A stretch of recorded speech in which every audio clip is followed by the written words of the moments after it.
پھر دوبارہ حج کے سلسلے میں یہاں سے جو ہے شروع کیا گیا. لیکن ہمیں خوب یاد ہے میرا بچپن، میں بہت لمبی عمر نہیں ہے لیکن مجھے خوب یاد ہے کہ پانی کے جہاز سے جو لوگ جایا کرتے تھے مرنے کے لیے جاتے، پورے حساب کتاب نمٹا کر سب اسی طرح جاتے تھے. اور بہت سارے بتایا جاتا ہے تابوت جاتے تھے اس کے ساتھ، جہاز کے ساتھ، اور بھیزیں پہنتے تھے، چیچکیں ہوتی تھی. ابھی بھی چیچک کے نشانات کتنے حاجیوں کے آج کے دوران سفر میں چیچک ہوئی تو اس کے نشانات آپ بھی آج بھی دیکھ سکتے ہیں. اور جاتے تھے 20 دن 25 دن مہینوں لگ جاتے، الٹی ہوتی تھی، تکلیفیں ہوتی تھی. اور اب 4.5 گھنٹے میں یہاں سے فجر کی نماز پڑھیے، اطمینان سے آرام ناشتہ کر کے یہاں سے چلیے اور جدہ میں جا کے جماعت سے ظہر کی نماز پڑھ لیے. یہ تیز رفتار جہاز کس نے ایجاد کیے؟ یہ انہی رضی اللہ لوگوں نے ایجاد کی جن کو دشمن سمجھ کر بلک بلک کے ان کے لیے بد دعائیں کر رہے ہیں. انہوں نے کوئی پابندی نہیں لگائی آپ اپنی دینی ضرورت میں اس کو استعمال نہیں کر سکتے. ایک مرد اچانک کسی کے گردے میں درد پیدا ہو گیا، گھر میں کسی شیخ الحدیث کے، کسی بڑے عالم دین کے، کسی پیر صاحب کے گردے میں درد ہوا، کوئی پیٹ میں درد ہوا، گھر میں پوری پریشان، مسترشدین پریشان، ادھر وہ رو رہے ہیں، دوسرے لوگوں کو دعائیں کی جا رہی ہیں. ساری آدھی رات گزر گئی ہے، کچھ نہیں، اب چارہ کار نہیں، ڈاکٹر کو بلایا جائے. ڈاکٹر صاحب آئے، کوئی مسلے پر پڑا ہوا ہے، کوئی دعا مانگ رہا ہے، کوئی رو رہا ہے، کوئی اس کی تکلیف میں انہیں تسلی دے رہا ہے، ذرا ٹھیک ہو جائیں گے. وہ ڈاکٹر نے انجیکشن لگایا نس میں اور سو گئے. حضرت سب میں وہی ماشاء کیا خون پہ آ رہے ہیں، اللہ کا شکر سکون ہو گیا، الحمدللہ سکون ہو گیا. یہ انجیکشن کس نے ایجاد کیا؟ یہ انجیکشن اسی حریف اور دشمن سمجھے جانے والے انسان نے، خونی رشتے کے بھائی نے ایجاد کیا جس کے لیے ہم بلک بلک کے بد دعائیں کر رہے ہیں قبول نہ ہونے پر ہماری صورت حال ہے. یہ منفی فکر ہے ہماری، مثبت فکر کی ضرورت ہے. جب تک مثبت فکر، سلامتی فکر کی علامت جناب رسول اللہ صلی اللہ علیہ وسلم کی سیرت پاک کو پڑھیں گے تو آپ کو کہیں کوئی واقعہ ایک ذرہ برابر بھی کہیں منفی فکر کا کہ آپ برائی تلاش کرتے ہو، ہمیشہ امید، ہمیشہ خیر اور ہمیشہ جو ہے پر امید رہے ہیں. یہ فکر ہماری منفی ہو گئی. اصل بنیادی بات یہ ہے مثبت. اور چونکہ ہم اپنے آپ کو داعی سمجھتے نہیں، اپنے منصب کو، اپنے عہدے کو فراموش کر لیا ہے، اس لیے ہماری فکر یہ منفی ہو گئی. ورنہ دنیا میں کہ میں دوپہر سنا رہا تھا، مولانا بتا رہے، حضرت مولانا نے بھی ذکر کیا کہ وہ گجرات کے فسادات ایسے دردناک فساد تھے کہ جو گیا رویا. ایڈوانی جی جا کر روئے، واجپئی جی جا کر روئے کہ یہ کلنک کا ٹیکا ہے. اتنا دکھانے کے باوجود جو دیکھا تھا وہ کچھ نہیں تھا. ہمارے کچھ ساتھی وہاں ریلیف کے لیے گئے تو میں نے جو ہے ان کو بھیجا، تو پھر میں نے ان سے پوچھا کیا صورت ہے کہ جو وہ بھی بلک بلک کے کہنے لگے کہ جو کچھ سنا تھا وہ بہت کم تھا، اس سے زیادہ ظلم ہوا. تو پھر مگر ایک خوشی کا پہلو یہ ہے کہ یہاں پر جب ہم نے حالات کا جائزہ لیا اور ریلیف کا کام کر رہے تھے تو ہمیں معلوم ہوا کہ جتنے مارنے کے حالات واقعات ہوئے ہیں اس کے متوازی جان بچانے کے واقعات بھی ہوئے. تو میں نے کہا ایک فاؤنڈیشن فار سول لبرٹیز کے نام سے ایک فاؤنڈیشن کا قائم کیا گیا تھا تاکہ قانونی چارہ جوئی کی جائے حکومت کے خلاف اور کوشش کرنے والوں کے خلاف. تو میں نے کہا ایک اور فاؤنڈیشن قائم کرے، فاؤنڈیشن فار کمیونل ہارمونی، اور اس کے تحت ایسے کیسز کو نقل کیجیے، ہم کتاب چھپائیں گے کہ ان لوگوں کو ایوارڈ انعام دیں گے تاکہ معلوم ہو انسانیت نوازی قدر. تو انہوں نے 5 دن کے بعد جب میں نے ان کو فون کیا تو 331 یا شاید 333 واقعات انہوں نے بتائے کہ غیر ایمان والے بھائیوں نے ایمان والے بھائیوں کی جان بچائی. ایسے 332 کیس باقاعدہ ثبوت کے ساتھ ہم نے جو ہے وہ لکھ لیے ہیں. ان میں 2 جگہ تو ایسا ہوا کہ جانیں دے دی انہوں نے. ایک جگہ انسپیکٹر شرما تھے بھاؤ نگر میں، 400 بچوں پر مشتمل ایک ادارہ تھا جن کو زندہ جلانے کا پروگرام تھا. ہمارے بھائی عبداللہ جن کے کارگزاری آپ نے سنی ہوگی، وہ بجرنگ کے سنچالک تھے وہاں کے جو ہے میرٹھ کے، اور بہت سے لوگوں کو انہوں نے شہید کیا تھا مسلمانوں کو. اپنی 15 سالہ بچی بھتیجی ہیرا کو 5 فیٹ کا گڑھا کھود کر زندہ جلا دیا تھا انہوں نے پیٹرول چھڑک کر. اس جرمے کو مسلمان کیوں ہوئی؟ اللہ نے ان کو ہدایت دی، عبداللہ بنے، رویا کرتے تھے میرے مذاہب کا کیا علاج ہو، کیا آپ گجرات فسادات ہوئے تو میں نے ان کو وہاں بھیج دیا. تو وہ کوشش کرتے رہے اور مسلمانوں کو باخبر کرتے رہے حالات سے میٹنگوں میں شریک ہو کر. تو انہوں نے انسپیکٹر شرما کے پاس آئے اور بتایا کہ 400 بچے جلا دیے جائیں گے آج، اور یہ اناث بچے، ان کو پتہ بھی نہیں اسلام کیا ہوتا ہے، ہندو کیا ہوتا ہے. تمہاری نسلیں یاد کریں گی. وہ تیار ہو گئے, پولیس کی گاڑیاں لگائی تو 2-3 ٹرک لگائے گئے, مدرسے کی دیوار توڑ کر پیچھے سے بچوں کو اٹھا کر گاڑیوں میں ڈالا اور محفوظ جگہ پر پہنچا دیا. موب آئی اور شرما جی کو شہید کر دیا, قتل کر دیا انہوں نے غصے میں. ایک اور سدھ پور میں ایک لالا جی تھے جنہوں نے ایک بھاگتے ہوئے کو جان بچا کر ایک آدمی ان کے گھر میں گھسایا تھا, اس کو جو ہے دروازہ بند کر لیا, اپنے بیٹے سے محفوظ مقام پر پہنچا دیا, ان کو بھی شہید کر دیا, اپنی جان دے دی اپنے مسلمان بھائی کی جان بچانے کے سلسلے میں. فکر صحیح ہو تو آپ کو ہر جگہ خیر کے پہلو میں دکھائی دے گی, ہر جگہ یہ صورت حال. تو مجھے یہ بات عرض کرنی ہے کہ فکر کی بات یہ ہے, جو صورت حال اس وقت دنیا میں ہے کہ ادھر جوک در جوک لوگ اسلام میں داخل ہو رہے ہیں, ادھر جوک در جوک اسلام سے جا رہے ہیں, ادھر ارتداد ہو رہا ہے, ادھر یہ فلانے قادیانی ہو گئے. 25 سال ایک مدرسے کے محتمم رہے دہرادون کے, ایک عالم صاحب قادیانی ہو گئے. پچھلے دنوں ایک جو ہے انٹرویو چھپا تھا بھائی محمد احمد کا, جو ہے مسلم میں بھی آیا اور اس میں ارمغان میں بھی چھپایا. پنڈت شیر رام شرما گایتری سما شانتی کنج ہریدوار کا جو ہے بہت بڑا آشرم ہے, وہ ہندو بھائیوں کا بہت ہی علمی طبقہ سمجھا جاتا ہے. شانتی کنج سے وابستہ گایتری سماج, اس کے بانی ہیں پنڈت شیر رام شرما. اور ڈاکٹر راجندر پرساد مشر ہمارے بہت اچھے دوست ہیں, ویدوں پر اتھارٹی سمجھے جاتے ہیں, وید درشن کے نام سے ان کی بہت منفرد تفسیر ہے ویدوں پر. وہ جودھپور ادے پور یونیورسٹی میں پہلے سنسکرت کے ہیڈ تھے. مرلی منوہر جوشی جی نے ایک سنسکرت یونیورسٹی قائم کی انٹرنیشنل, تو اس کا وی سی بنایا انہوں نے جے پور میں ایک پروگرام میں گیا تھا, بیچارے آئے ملنے, بہت محبت فرماتے ہیں. پنڈت شری رام شرما کا ذکر ہونے لگا تو انہوں نے کہا کہ پورے ہندوؤں نے مل کر, بہت ذمہ داری کے ساتھ یہ بات کہہ رہا ہوں, پورے ہندوؤں نے مل کر 300 سال میں ہندو مذہب پر اتنا علمی کام نہیں کیا جتنا اکیلے پنڈت شری رام شرما نے کام کیا. علامہ مشرف نوید عثمانی رحمۃ اللہ علیہ نے ان کو جب کل کی اوتار ناشد کا تعارف کرایا تو بالکل بلک گئے, وہ رونے لگے کہ یہ ہم تو کتنی غلط فہمی میں, ہم سمجھ رہے تھے ہمارے یہاں ہندوستان میں آئیں گے.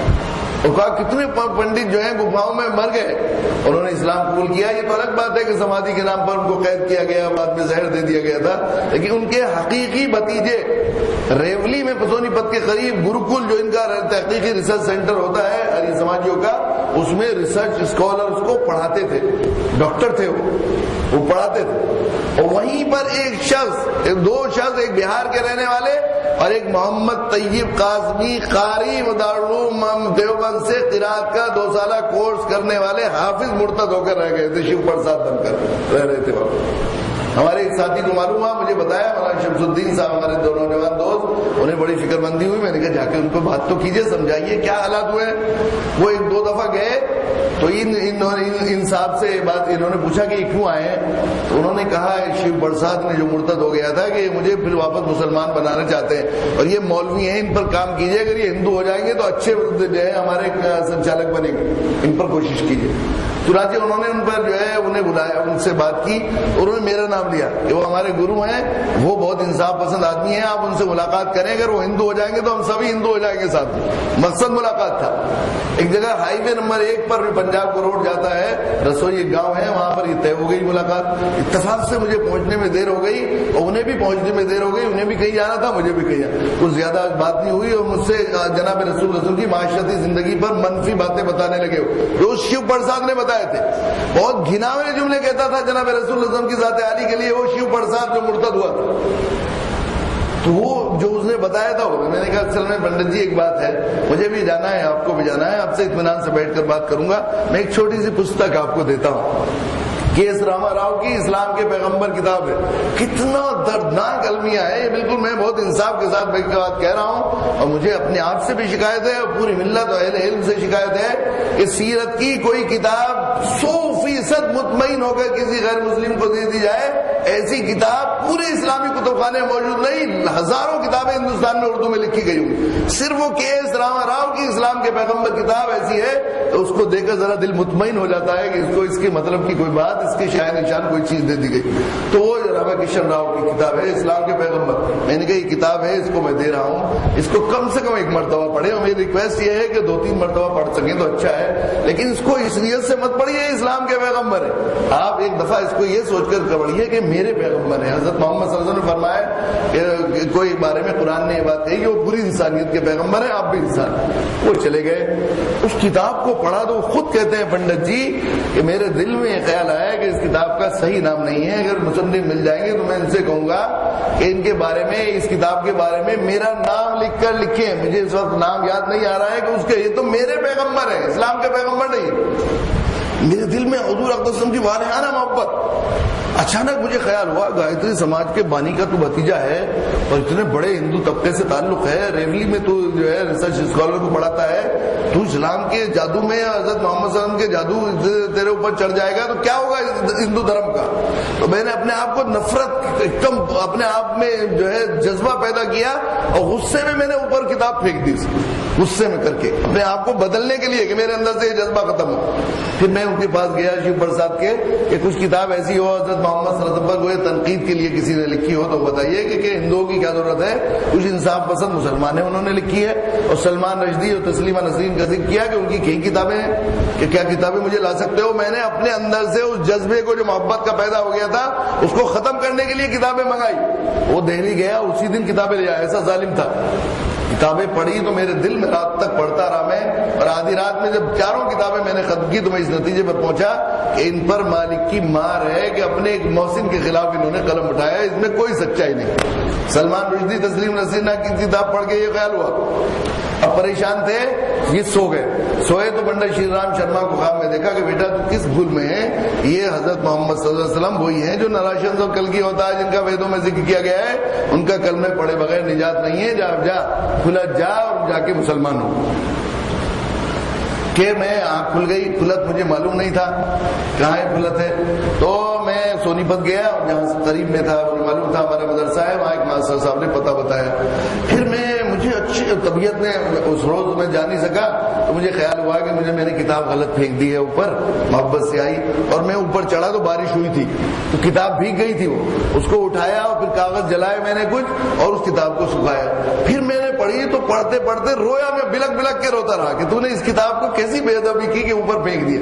میں سو گیا تو میں نے دیکھا کہ جناب رسول اللہ صلی اللہ علیہ وسلم تشریف فرمائے کہ انہوں نے کہا کہ ایک صاحب نے کہا کہ آپ بھائی جاؤ چلو تمہارے نبی صلی اللہ علیہ وسلم سے تمہیں ملا دو پنڈت جی. میں گیا تو اللہ کے نبی صلی اللہ علیہ وسلم مسجد میں موجود ہیں، اور مسجد میں موجود ہیں تو آپ نے جیسے میں جا گیا قدموں پہ گر گیا تو آپ نے کندھے کمر پر میرے ہاتھ رکھا محبت سے اور پھر مجھے کلمہ پڑھوایا. اس کے بعد وہ پھلت آئے مشرف اسلام ہوئے. اب ان کی صورتحال یہ ہے محمد، ان کا کیا میرے نبی کا نام بھی میں رکھ سکتا ہوں، میں چاہتا ہوں ہر چیز میرے نبی کی ہو. میں نے کہا محمد احمد میں آپ کو نام رکھ. خوش ہو گئے بہت ہی اچھا نام، بہت ہی پیارا نام. کیسا پیارا نام آپ نے میرے رکھا. کوئی سنت چھوٹی سی چھوٹی آپ تحقیق کر کے ایک ہفتے ان کے ساتھ رہیے. سے کہتا ہوں ایک چھوٹی سی چھوٹی سنت ان کی زندگی سے نکلی بھی نہیں پائے گا، ایک چھوٹی چھوٹی. اور یہ جو مرتد ہے شیو پرساد، اس کا اللہ کے نبی صلی اللہ علیہ وسلم تمہیں گناہ نہیں وہ کہنے والا، میں نے ان سے کہا کہ تم جاؤ اس کو دعوت دینے کے لیے کہ حضرت میرا دل نہیں چاہتا اس کا بھی مجھ سے ہوتے تھے. میرے نبی کو گالی یہ بنتا ہے. اللہ نے اقبا شاطب رسول کو جو ہے سزا دی، بلڈ جلد کینسر کا بیماری کا مرض ہوا اور وہ جو ہے پیپ اور لہو اس کو چھٹنے لگا اور سال میں مر گیا. تو گرکل والوں نے کسی نے کریا کرم نہیں کیا کہ اس پر کوئی عذاب ہے شاید ہم پر بھی نہ جائے. جب لاش سڑنے لگی تو پولیس والوں نے ٹانگ کے میں رسی باندھ کر کھینچا اور ایک نالے میں ڈال کر کوڑا ڈال دیا وہاں پر، وہاں پڑی ہوا جو ہے وہ ہوئی. تو یہ کہتے ہیں جب واقعہ میں نے کہا کیا ہوا اس کا کہ وہ اس طرح مرا اور مجھے کوئی دکھ نہیں ہوا. میرے نبی کی شان میں گستاخی کرنے والے کے لیے میرے دل میں کوئی رحم نہیں. ادھر یہ قاسمی مرتد ہو رہا ہے، ادھر یہ کیا ہو رہا ہے. یستبدل قوما غیرکم ثم لا. متوازی انداز کی بات چیزیں ایسی خبریں دکھائی دیتی ہیں. یستبدل قوما غیرکم ثم لا. کیسے کیسے لوگوں کو کھڑا کر رہے ہیں اور کس کس طرح ہدایت کے فیصلے ہو رہے ہیں، کس طرح. آپ نے سنا ہوگا چند دن پہلے اخبار میں خبر آئی، ہالینڈ کی خبر آئی تھی. ٹائمز آف انڈیا نے بھی خبر شائع کی تھی، اردو کے اخباروں میں بھی آئی تھی کہ ہالینڈ میں ایک یہودی نے ایک فلم بنائی فتنہ نام سے. اس میں ڈینمارک کے کارٹونسٹ کے کارٹون ہیں. پھر 9/11 کے واقعات کو جو ہے وہ کیا گیا، دکھایا گیا ہے. برطانیہ کے بم بلاس، سلمان رشدی تسلیمہ نسرین کی کتابوں کے اقتباسات، اور پھر ان کو قرآنی آیات ساتھ ساتھ یہ قرآن کا حکم سمجھ کر مسلمان کر رہے ہیں. اس میں بار بار کہا جاتا ہے ہالینڈ والوں ہوشیار، اسلام کے خطرے میں نلغے میں ہے ہالینڈ اگر تم ہوشیار نہ ہو. آخر میں ایک ورق پھاڑا ہے کہ نعوذ باللہ قرآن سے اس نفرتوں کے حصے کو پھاڑ دیا جائے. یہ ہوا. مسلمانوں نے پرامن احتجاج کیا، وہاں پر کرنا بھی چاہیے تھا، ظاہر ہے متاثر ہونا چاہیے تھا، لیکن اس کا نتیجہ کیا ہوا وہ اس نے ہندوستان ٹائم، میرے پاس اخبار رکھا ہے، تاریخ یاد نہیں، ابھی 2 ہفتوں کے اندر کی بات خبر ہے.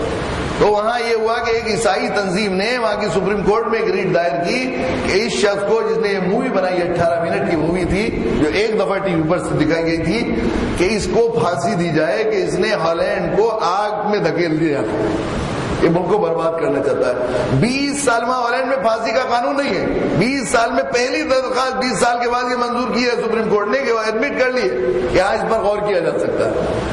اور وہاں پر کیا ہوا کہ اسلامی کتب خانے جہاں بھی اسلامی معلومات کی کتابیں تھیں سب ختم ہو گئی کتب خانوں سے، بڑے بڑے آرڈر آئے۔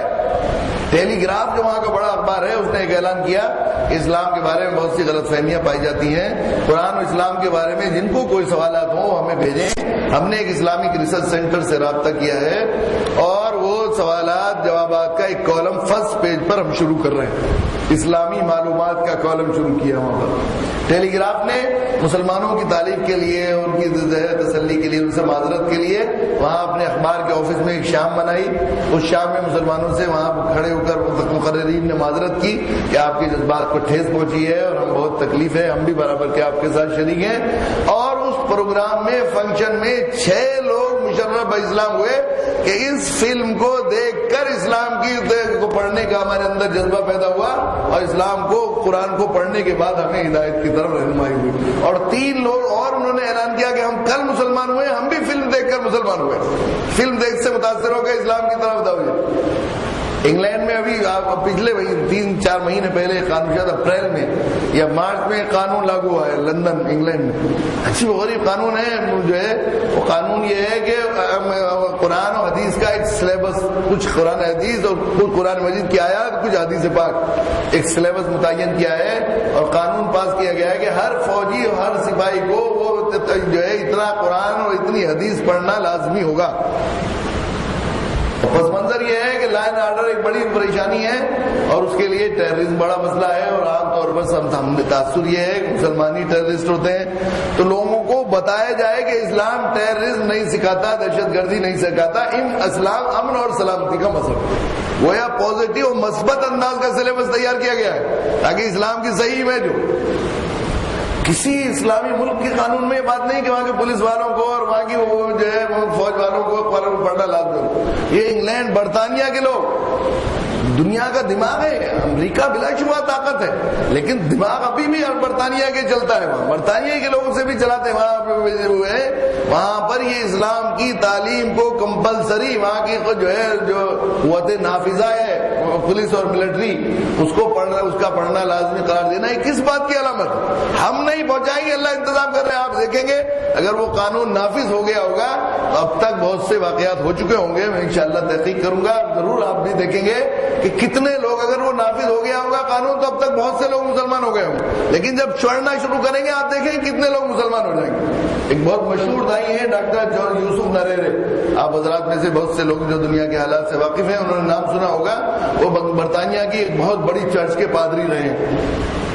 ان کو میونخ میں جرمنی میں جو اسلامک ریسرچ سینٹر ہے، پہلے مستشرقین کا بہت بڑا سینٹر تھا، وہ اب استشراق تو تقریباً ختم سا ہو گیا ہے، لیکن وہاں پر وہ بہت بڑا ریسرچ سینٹر ہے اور وہ وہاں پر ابھی بھی دنیا میں سب سے زیادہ اسلام پر وہیں سے کتابیں چھپتی ہیں۔ وہاں بھیجا گیا تھا کہ قرآن پر اس پس منظر میں PhD کرنا ہے کہ قرآن پر لوگوں کو کیسے تشویش اور شک پیدا کیا جائے۔ اور آپ کو مصر میں، سوڈان میں اور لبنان میں عیسائی مشن کا کام کرنا ہے، مسلمانوں کو عیسائی بنانے کا۔ قرآن مجید پڑھنا شروع کیا، قرآن کا تو ایسا نور ہے چھن گیا دل میں، اب چھن گیا تو مسلمان ہو گئے، مشرف اسلام ہوئے۔ اور پھر خیال کیا کہ میں قرآن کے خلاف نہیں، قرآن کے لیے کام کرنا ہے، اور جب میرے مشن نے مصر کو، سوڈان کو، لبنان کو بنایا تو وہیں جا کر کام کروں۔ 2 سال پہلے میں حرمین شریف میں نازل ہوا تو وہاں عرب نیوز انگریزی کا اخبار ہے، بعض لوگوں نے بتایا کہ عربی میں بھی ان کی پوری کارگزاری آئی تھی۔ اس وقت تک 44,000 عیسائی وہاں گلف کے ملکوں میں، خصوصاً لبنان اور سوڈان میں ان کی بڑی تعداد تھی، 44,000 عیسائی ان کی دعوت پر مشرف اسلام ہو چکے تھے۔ کس نے دعوت دی ان کو؟ یہ اللہ کھڑا کر رہے ہیں ایسے لوگ۔ قرآن پڑھیں گے، حدیث پڑھیں گے تو آپ دیکھیں انگلینڈ میں بھی یہ صورت حال آپ دیکھیں گے کہ پولیس والے اور حکومت والے کتنے جو ہے مسلمان ہو جائیں گے۔ میرے بزرگوں، یہ حالات کتنے واقعات اس طرح کے ہمیں اس بات کی عکاسی کر رہے ہیں، نشاندہی کر رہے ہیں۔ وَإِن تَتَوَلَّوْا يَسْتَبْدِلْ قَوْمًا غَيْرَكُمْ ثُمَّ لَا يَكُونُوا أَمْثَالَكُمْ۔ ہر اسلام قبول کرنے والا، اسلام کی دعوت پر کھڑا ہونے والا ثُمَّ لَا يَكُونُوا أَمْثَالَكُمْ کی کھلی تفسیر ہے۔ میں نے شاید پہلے بھی سنا ہے, ایک چھوٹے چھوٹے دو واقعات سنا کر اپنی بات ختم کرتا ہوں کہ ہمارے ایک دوست ہیں ڈاکٹر, جو ہے اپولو میں ڈاکٹر ہیں, سید گھرانے سے ان کا تعلق ہے, ماشاءاللہ بہت بہت پیاری پرسنالٹی ہے, ابتدا دعوت سے جڑے ہوئے ہیں, شروع میں داڑھی رکھ لی ہے. اب نوجوان آدمی خوبصورت گورے رنگ کا شروع کی داڑھی رکھ لے تو کتنی حسین. میں جب بھی میں دیکھتا ہوں ان کو تو میں نظر کی دعا پڑھتا ہوں کہ نظر نہ لگ جائے, نظر ہٹا لیتا ہوں, اتنا مجھے اچھا لگتی ہے. ان کی والدہ والد کا انتقال ہو گیا, مجھ سے بہت شفقت کی محبت کا تعلق رکھتا ہے گھرانہ. والدہ نے کہلوایا کہ ڈاکٹر صاحب کی شادی کر دیجئے, کروا دیجئے کسی دیندار گھرانے سے. تو غازی آباد میں ایک سید گھرانے کی ایک بڑی اچھی محترم سمجھی جانے والی فیملی کے ڈاکٹر صاحب ہیں, کئی تنظیموں کے ذمہ دار ہیں, وہاں پر تحریکیں چلاتے ہیں, ٹرسٹ سے چلاتے ہیں. تو میں نے ان سے کہا کہ آپ کی بیٹی ہے اور ایسے ایسے اپولو میں ڈاکٹر ہیں, ایم ڈی, وہ بڑے اچھے ڈاکٹر ہیں, ان سے شادی ہو جائے. کہا بھیج دیجیے, آپ پسند سمجھتے ہیں. آنا جانا ہو گیا. اب آنا جانا جب ہوا تو میں سمجھا کہ شادی سادگی سے ہو گئی ہوگی جسے ہونا چاہیے. لیکن افسوس کی بات یہ ہے کہ ہماری صورتحال یہ ہے, شادی اسلام سادگی سے شادی کرنا ہمارے لیے کتنا مشکل ہو گیا. میرا حضرت فرماتے تھے شادی کے 3 نقطے ہٹا دو, شادی کر دو, سنت کے مطابق ہو جائے گی. لیکن سادگی ہمارے لیے کتنی مشکل ہو گئی. ہم اسلام کو کے ماننے والے, ہم کہتے ہیں ہم پہلے مسلمان ہو جائیں. یہ حضرت سید سلیمان ندوی رحمۃ اللہ نے بڑی پیاری بات لکھی ہے کہ خون جب پرانا گندا ہو جائے تو نیا خون ہی صرف اس کو صاف کر سکتا ہے. نئے خون کی ضرورت ہے. پہلے ہم صحیح ہو نہیں سکتے جب تک. پہلے صحیح ہونے کے سلسلے میں بہت سی باتیں میں نے دعوت دین غلط فہمی ہے, کچھ حقائق میں لکھی ہیں, اب تفصیل کا موقع نہیں. تو سادگی ہمارے لیے کتنی مشکل ہو. 2 سال میں یقین سے بات کہتا ہوں کہ کئی ہزار دوستوں اور ساتھیوں نے مجھے فون کیے کہ ابھی مثلاً اس طرح بہت اصرار سے اپنے بیٹے کی شادی کے سلسلے میں, اور جب میں نے کچھ تھوڑی سی ان سے دین کی بات کی تو انہوں نے جو ہے وہ ہمت ہار دی کہ ہاں ٹھیک ہے آپ دعا کر دیجیے. ایک صاحب کا فون آیا مثلاً کہ عجیب آدمی ہے آپ, اتنے میں نے فون کر لیے, 40 فون کر چکا ہوں میں آپ کو, آپ سے بات ہی نہیں ہو پاتی, اور 6 دفعہ پھلت گیا, 20 دفعہ دلی آپ کو تلاش کیا. کیا بات؟ میری بچی کی شادی, میرے بیٹے کی شادی جو ہے, یہ بچی کی شادی رک رہی ہے اتنے دنوں سے. میں نے کہا اس میں میرا کوئی دخل تو نہیں ہے, مجھ سے کیا مطلب کہ نہیں, میں نے طے کیا ہے کہ نکاح آپ ہی کو پڑھانا ہے. میں نے کہا آپ کہہ رہے ہیں ہمارے قریبی عزیز بھی ہمیں چڑھانے کے لیے خط بھیجتے ہیں, ہمیں شریک نہیں کرتا, کیسی بات کر رہے ہیں, میں آپ کو تلاش کرتا پھر رہا ہوں. انہوں نے کہا کہ صاحب, میں نے کہا آپ کہی تو رہے شریک کریں گے نہیں, آپ کے بس میں نہیں, کیسی بات ہے, کیوں نہیں کریں گے. میں نے کہا جس طرح آپ شادی کریں گے اس طرح میں شریک نہیں ہو سکتا, اور جس طرح میں شریک ہوں گا آپ شادی نہیں کر سکتے. آپ کو کیوں جی, کیا بات ہے؟ میں نے کہا 3 نقطے ہٹا دیجیے, شادی کر دیجیے. نہ بارات ہو, نہ جہیز ہو, نہ چوتھی ہے, نہ بڑا ہے, کوئی چیز نہیں, بس سادگی کے ساتھ 2-3-4 آدمی آئے, رخصت کر کے لے جائے, مختصر ولیمہ کر لے اپنے یہاں. یعنی پھر حضرت دعا تو کر دیں گے آپ. 2 سال میں 2 آدمیوں کے علاوہ ہزاروں لوگوں میں سے کوئی ہمت نہیں کر سکا کہ ہاں میں کروں گا نبی کے طریقے پر شادی. یہ صورتحال ہے. حالانکہ کتنی کشش تھی اسلامی شادی میں, اور اس اسلامی شادی کو چھوڑنے کی وجہ سے خصوصاً یہ مجھے بالکل میں بہت درد کے ساتھ آپ سے کہتا ہوں کہ بہت سے علاقے, خصوصاً جس سے آندھرا حیدرآباد کا یہ علاقہ اور بہار اڑیسہ کے ایسے علاقے جو اس رسموں کی وجہ سے کتنی دوشیزائیں بلک رہی ہیں, ان کی آہیں ہمیں لگ رہی ہیں. بہار سے خط آیا میرے پاس ایک بچی کا, گیا کے علاقے کی تھی, کہ میں ایک بہت اچھے دیندار, میرے والد جونیئر ہائی اسکول میں ٹیچر ہیں, تبلیغی جماعت سے تعلق رکھتے ہیں. ہم 4 بہنیں ہیں, بس یہی ہمارے والد کی اولادیں ہیں. چاروں ہم پڑھ گئے, گریجویٹ پوسٹ گریجویٹ ہو گئے. میرے والد بڑے متدین ہیں, ہم سب قبول صورت ہے, لیکن شادی کے لیے مطالبے وہ کرتے. میرے والد کی جو سروس ہے, یہ حلال روزی کماتے ہیں, تو اس سے میری والدہ بیمار رہتی ہیں, اسی کا گزارا نہیں ہو پاتا. جہیز وغیرہ اور شادی کے خرچ کے لیے ہمارے والدین کے پاس ہو رہی ہیں. اس کی وجہ سے ہم چاروں بچی اپنے والدین پر عذاب بن رہے ہیں. کئی سال سے میں نے اپنے ماں باپ کو ہنستے ہوئے نہیں دیکھا. انہوں نے لکھا ہے کہ کل رات میں تہجد کی نماز میں میرے والد صاحب نماز پڑھ رہے تھے, تو ان کی ہچکیوں سے میری آنکھ کھل گئی, اور میں خاموشی سے ان کی دعا سن رہی تھی. تو وہ دعا کر رہے تھے, میرے اللہ میری پھول سی بچیاں مجھ پر عذاب بن گئی ہے, میرے مولا آپ کب ان سے مجھے نجات دیں گے. چچا جان, میں نے وہاں سے فتح لے کر آپ کو خط لکھ رہی ہوں, کیا ہمارے لیے اب بھی خودکشی جائز نہیں ہے؟ مسئلہ پوچھنے کے لیے لکھا تھا. ایسی دوشیزاؤں کی آئے, وہ مال کے زوم میں جو فضول خرچیاں کر کے شادیاں کر رہے ہیں, ان کے مہینوں کو تباہ و برباد کر دیں گی. ہم اسلام کے ماننے والے ہیں, اسلام کی ہر چیز میں کشش رکھی تھی. میری بھانجی کی شادی تھی، میں شاید ایک دفعہ پہلے بھی سنایا تھا قصہ کہ میری بھانجی کی شادی مجھے بعض دوستوں نے پچھلے دنوں متوجہ کیا تھا، اس لیے میں آپ سے تھوڑے چند منٹ اور مزید دوں گا اس سلسلے میں کہ میری بہن ہمارے قریب میں رہتی تھی، بھائی صاحب کا بہنوئی کا انتقال ہو گیا تھا. ایک بزرگ ہیں حضرت مولانا مکرم صاحب سنسار پوری، ہمارے بزرگوں کے بزرگ ہیں، بڑے ہمارے